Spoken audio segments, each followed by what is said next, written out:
ನಮಸ್ತೆ, ನಾನು ಶ್ರುತಿ. ನಾನಿವತ್ತು ಮಾರ್ನಿಂಗ್ ರೂಟೀನ ನಿಮ್ಮ ಹತ್ರ ಶೇರ್ ಮಾಡ್ತಿದ್ದೀನಿ. ತುಂಬ ದಿನ ಆಯಿತು ವಿಡಿಯೋ ಅಪ್ಲೋಡ್ ಮಾಡಿದ್ದಿಲ್ಲ. ಈ ವಿಡಿಯೋ ನಿಮ್ಗೆ ಇಷ್ಟ ಆಗಿತ್ತಂದ್ರೆ ಒಂದು ಲೈಕ್ ಕಮೆಂಟ್ ಮಾಡಿರಿ.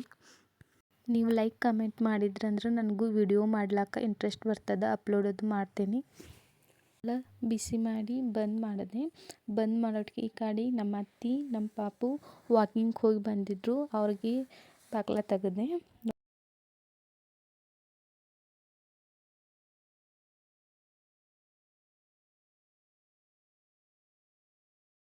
ಡ್ರೆಸ್ ಆರ್ಡರ್ ಹಾಕಿದ್ನಿ, ಆರ್ಡರ್ ಬಂದಿತ್ತು. ನೋಡ್ಬೋದು ಡ್ರೆಸ್ಸು ಸಖತ್ತಾಗಿದೆ. ಡ್ರೆಸ್ ಲಿಂಕ್ ಅದು ಬೇಕಿತ್ತಂದ್ರೆ ನನಗೆ ಕಮೆಂಟ್ ಮಾಡಿರಿ. ಕೊಳ್ಳಿ ಡಿಸೈನ್ ಅದು ಬರ್ರಿ ಬಂದೈತಿ. ಡ್ರೆಸ್ ಚಂದ ಐತಿ. ನೋಡ್ಬೋದು ಯಾವ ಥರ ಡಿಸೈನ್ ಮಾಡ್ಯಾರಂತ. ಡಿಸೈನ್ ಮಾತ್ರ ಬರ್ರಿ ಐತಿ. ಪ್ಯಾಂಟ್ ಈ ಥರ ಬರ್ತೈತಿ. ಪ್ಯಾಂಟ್ನು ಬರ್ರಿ ಐತಿ. ಡಿಸೈನ್ ಮಾಡ್ಯಾರ ಪ್ಯಾಂಟಿಗೆ. ದುಪ್ಪಟ್ಟಾನು ಈ ಥರ ಐತಿ.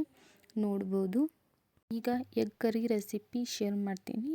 ಒಂದು 4 ಲವಂಗ, 2 ಮೆಣಸಿನ್ಕಾಳು, 1 ಚಮಚೆ ಜೀರಿಗೆ, 1 ಚಮಚೆ ಗಸಗಸೆ, 1 ಚಮಚೆ ಕೊತ್ತಂಬರಿ ಬೀಜ ಹಾಕ್ರಿ. 1-2 ಮೆಣಸಿನ್ಕಾಯಿ ಹಾಕ್ರಿ. ಮೆಣಸಿನ್ಕಾಯಿ ಆದ ಬಳಿಕ ಒಂದು 4 ಬೆಳ್ಳುಳ್ಳಿ ಹಾಕ್ರಿ. ಬೆಳ್ಳುಳ್ಳಿ ಆದ ಬಳಿಕ ಉಳ್ಳಾಗಡ್ಡಿ ಹಾಕ್ರಿ. ಉಳ್ಳಾಗಡ್ಡಿ ಹಾಕಿದ ಬಳಿಕ ಟೊಮೊಟೊ ಹಾಕ್ರಿ. ಟೊಮೊಟೊ ಆದ ಬಳಿಕ ಸ್ವಲ್ಪ ಎಣ್ಣೆ ಹಾಕ್ರಿ. ಎಣ್ಣೆ ಹಾಕಿ ಚೆನ್ನಾಗಿ ಹುರ್ಕೋರಿ ಎಣ್ಣೆಯಾಗ. ಟಮಾಟಿ ಉಳ್ಳಾಗಡ್ಡಿ ಸ್ವಲ್ಪ ಫ್ರೈ ಆದ ಬಳಿಕ 1 ವಾಟಿ ಕೊಬ್ಬರಿ ಹಾಕ್ರಿ. ಕೊಬ್ಬರಿ ಹಾಕಿದ ಬಳಿಕ ಅದನ್ನು ಚೆನ್ನಾಗಿ ಹುರ್ಕೋರಿ.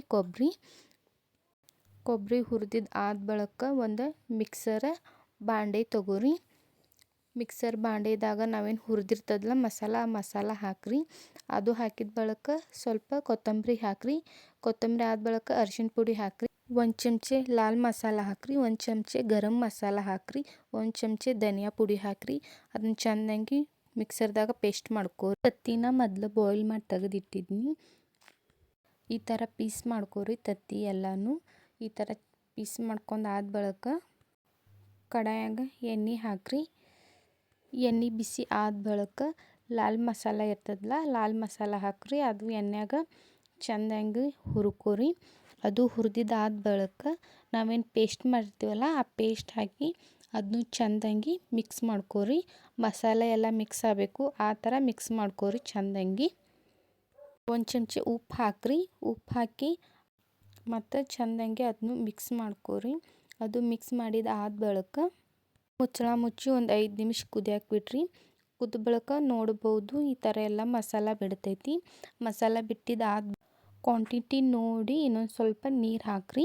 ನೀರು ಹಾಕಿ ಮತ್ತು ಚೆಂದಾಗಿ ಮಿಕ್ಸ್ ಮಾಡ್ಕೋರಿ. ಮಿಕ್ಸ್ ಮಾಡಿದ್ದಾದ ಬಳಿಕ ನಾವೇನು ತತ್ತಿ ಕಟ್ ಮಾಡಿರ್ತೀವಲ್ಲ ಆ ತತ್ತಿ ಅದನ್ನ ಹಾಕ್ರಿ. ಹಾಕಿ ಮಿಕ್ಸ್ ಮಾಡ್ಕೋರಿ. ಎಲ್ಲ ಮಿಕ್ಸ್ ಆಗಬೇಕು ಮಸಾಲ, ಆ ಥರ ಮಿಕ್ಸ್ ಮಾಡ್ಕೋರಿ ಚೆಂದಾಗಿ. ಮಿಕ್ಸ್ ಮಾಡಿದ್ದಾದ ಬಳಿಕ ಕ್ವಾಂಟಿಟಿ ನೋಡಿ ಇನ್ನೊಂದು ಸ್ವಲ್ಪ ನೀರು ಹಾಕ್ರಿ. ನೀರು ಹಾಕಿ ಮತ್ತು ಚೆನ್ನಾಗಿ ಮಿಕ್ಸ್ ಮಾಡ್ಕೋರಿ. ಮಿಕ್ಸ್ ಮಾಡಿದ್ದಾದ ಬಳಿಕ ಒಂದು 5 ನಿಮಿಷ ಕುದ್ದ ಬಳಿಕ ಕೊತ್ತಂಬರಿ ಹಾಕಿದ್ರೆ ನಮ್ದು ಎಗ್ ಕರಿ ರೆಡಿ ಆಯಿತು. ಸಿಂಪಲ್ಲಾಗಿ ಮಾಡ್ಬೋದು ಎಗ್ ಕರಿ. ಒಮ್ಮೆ ಟ್ರೈ ಮಾಡಿರಿ. ಈಗ ನಾವು ಈರುಳ್ಳಿ ಪರೋಟ ಮಾಡೋಣ. ಸಣ್ಣದಾಗಿ ಈರುಳ್ಳಿ ಕಟ್ ಮಾಡ್ಕೋರಿ. ಅದು ಕಟ್ ಮಾಡಿದ್ದಾದ ಬಳಿಕ ಈ ಥರ ಎಲ್ಲ ಚೆಂದಾಗಿ ಅದನ್ನ ಪೀಸ್ ಮಾಡ್ಕೋರಿ. ಅದು ಆದ ಬಳಿಕ ಸ್ವಲ್ಪ ಕೊತ್ತಂಬರಿ ಕೊತ್ತಂಬರಿನ ಕಟ್ ಮಾಡ್ಕೋರಿ. ಒಂದು ಬೌಲ್ ತೊಗೋರಿ. ಒಂದು ಬೌಲ್ನಾಗ ಉಳ್ಳಾಗಡ್ಡಿ ನಾವು ಕಟ್ ಮಾಡಿದ್ವಲ್ಲ ಉಳ್ಳಾಗಡ್ಡಿ ಹಾಕ್ರಿ. 1 ಚಮಚೆ ಜೀರಿಗೆ ಹಾಕ್ರಿ. 1 ಚಮಚೆ ಧನಿಯಾ ಪುಡಿ ಹಾಕ್ರಿ. 1 ಚಮಚೆ ಲಾಲ್ ಮಸಾಲ, 1 ಚಮಚೆ ಗರಂ ಮಸಾಲ ಹಾಕ್ರಿ. 1 ಚಮಚೆ ಧನಿಯಾ ಪುಡಿ ಹಾಕ್ರಿ. 1 ಚಮಚೆ ಅರಿಶಿನ ಪುಡಿ ಹಾಕ್ರಿ. 1 ಚಮಚೆ ಹಾವೇಜ್ ಹಾಕ್ರಿ. 1 ಚಮಚೆ ಬಿಳಿ ಎಳ್ಳು ಹಾಕ್ರಿ. ನಾವೇನು ಕೊತ್ತಂಬರಿ ಕಟ್ ಮಾಡಿರ್ತೀವಲ್ಲ ಕೊತ್ತಂಬರಿ ಹಾಕ್ರಿ. ಅದು ಹಾಕಿದ ಬಳಿಕ ಚೆನ್ನಾಗಿ ಮಸಾಲೆ ಎಲ್ಲ ಮಿಕ್ಸ್ ಮಾಡ್ಕೋರಿ. ಅದು ಮಿಕ್ಸ್ ಮಾಡಿದ್ದಾದ ಬಳಿಕ ನಾವು ಚಪಾತಿ ಮಾಡ್ತೀವಲ್ಲ ಆ ಥರ ಗೋಲ್ ಮಾಡ್ಕೋರಿ. ಅದು ಗೋಲ್ ಆದ ಬಳಿಕ ಅದೇನು ಮಸಾಲೆ ಇರ್ತದಲ್ಲ ಮಸಾಲ ಈ ಥರ ಹಾಕಿ ಸ್ವಲ್ಪ ಉಪ್ಪು ಹಾಕಿ. ಈಗ ನಾವು ಒಂದು ಸ್ವಲ್ಪ ಉಪ್ಪು ಹಾಕೋನು, ಯಾಕಂದರೆ ಈಗ ಮಸಾಲೆ ಎಲ್ಲ ನೀರು ಬಿಡ್ತೈತಿ. ಹಾಗಾಗಿ ನಾವು ಹೋಳ್ಗೆ ಮಾಡಾಗ ಯಾವ ಥರ ಹೂರಣ ತುಂಬ್ತೀವಲ್ಲ ಆ ಥರ ತುಂಬ್ರಿ. ಅದು ಆದ ಬಳಿಕ ಒಣ ಗೋಧಿ ಹಿಟ್ಟು ಇರ್ತದಲ್ಲ ಒಣ ಗೋಧಿ ಹಿಟ್ಟಿನಾಗ ಈ ಥರ ಮಾಡ್ಕೋರಿ. ಅದು ಮಾಡಿದಾದ ಬಳಿಕ ನಾವು ಚಪಾತಿ ಮಾಡ್ತೀವಲ್ಲ ಸೊಕಾಸ ಚಪಾತಿ ಲಟ್ಸ್ತೀವಲ್ಲ ಆ ಥರ ಚೆನ್ನಾಗಿ ಲಟ್ಸ್ಕೊರಿ.